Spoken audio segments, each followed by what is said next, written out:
Good morning, my friends. I hope you're well. What we're going to explain in this video is a bear market strategy. And what I mean by a bear market strategy is we're going to be yield farming an asset for a long time, and it's going to provide us income through the bear market. And this is typically of a long-term cycle. You can do this with a small amount of money, but typically you can do this on a scale of whatever proportion you want with whatever coin you want. So why I call it my bear market strategy is we're going to use meteora, and you can use anything. You can use orca, you can use radium, you can use pancake swap. I've got liquidity on pancake swap already for this. So let's take for example Bitcoin, and let's say we want to yield farm Bitcoin. So what we're going to do is we're going to look at Bitcoin's price. Now, where do I think the bottom of Bitcoin is going to be is up to you, but you can say, I think Bitcoin is going to crash to 60K market cap. Not 60K market cap, 60K price. Yeah. So you think Bitcoin is going to go 50K, let's say, for example. Yeah. The floor down here. And it's going to eventually bounce back. So our plan is to put in a small amount of money. So let's say we search Bitcoin here.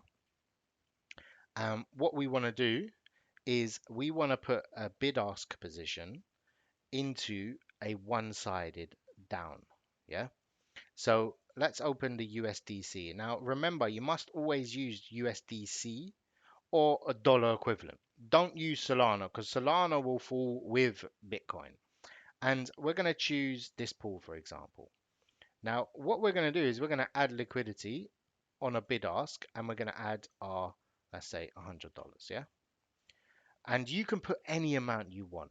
I typically do this with $10,000. I've done it on Ethereum on Uniswap last time and it worked out really, really well. So we've got our position here. Now this pool isn't that great, but we're going to just show you an example. So let's say we think Bitcoin is going to go $50,000, for example, yeah? And what that's going to do is it's going to give us a position here. Now we are going to, because this pool isn't right, let me select the better one actually, because it won't make no sense. Let's do BTC, and let's go with, so the bin step is what you want. So I think maybe even 100 bin might be okay, but there's no TVL in it. Let's go for this. Let's go for the 50, yeah.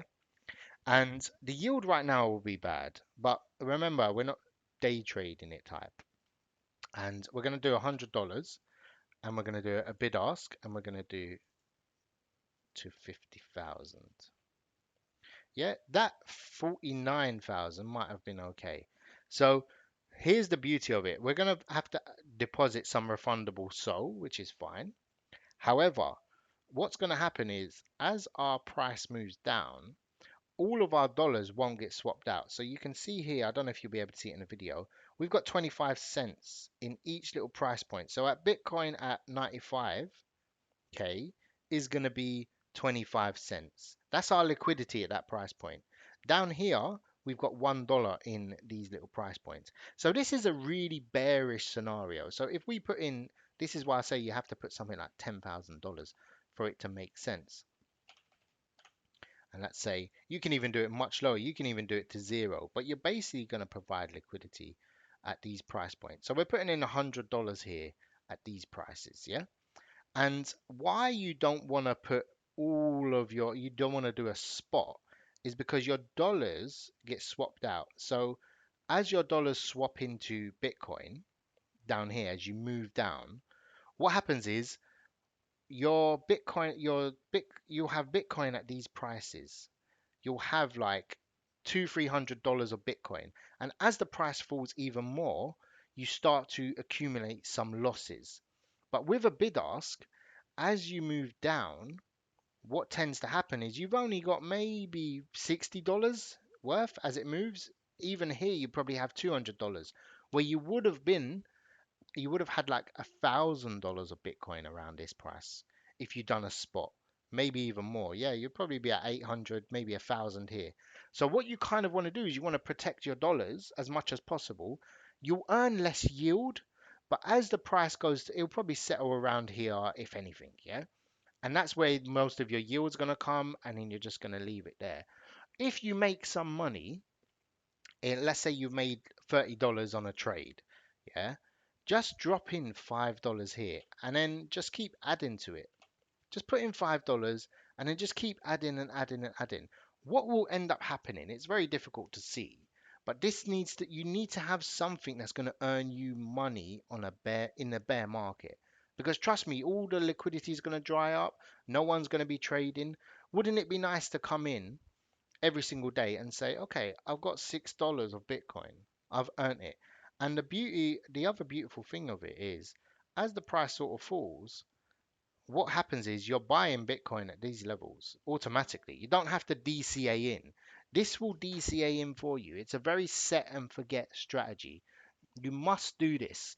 And if you don't do something like this, look, you're just going to always be buying at the top. This will automatically trade for you, basically.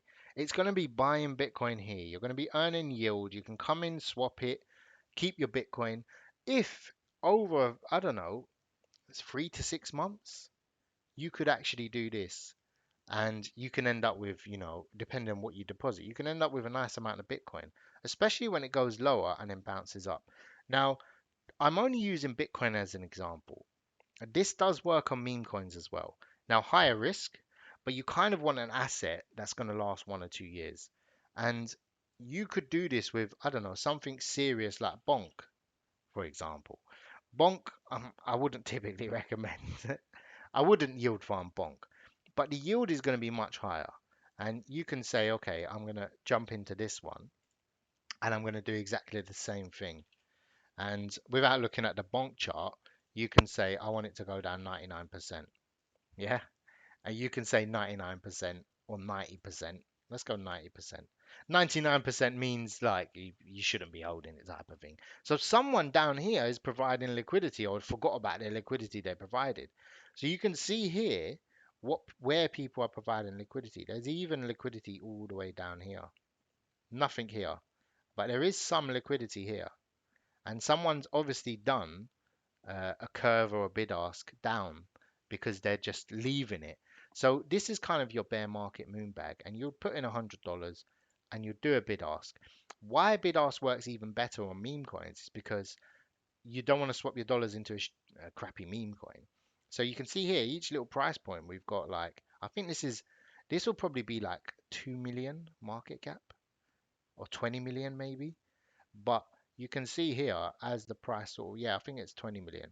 So is Bonk going to go 20 million? No, but you're going to earn yield and eventually, hopefully, it bounces back. So think on a 1 to 3 year time frame. Yeah, and you can even do it on a shorter time frame. But this is literally the top, and we just want it to bounce down. It will earn a lot more Bonk here than it will here. Because the price is lower, you'll accumulate more bonk. So when someone buys $1 of bonk at this price, they might get, I don't know, 10,000 tokens. But down here, they might get 20,000 tokens. So eventually, your yield that's gathering and earning up here, once it bounces up here, it's done a 2x. So you're doubling as it sort of rises. So bear this in mind when you are yield farming. Don't just literally come in and say, oh, I'm out of range. For crashes, do wide ranges. You must do a bear market strategy. You must. It's totally essential when you do it. So I hope this video has helped. And if you are interested in learning more, we do have a paid course. The link is in the description.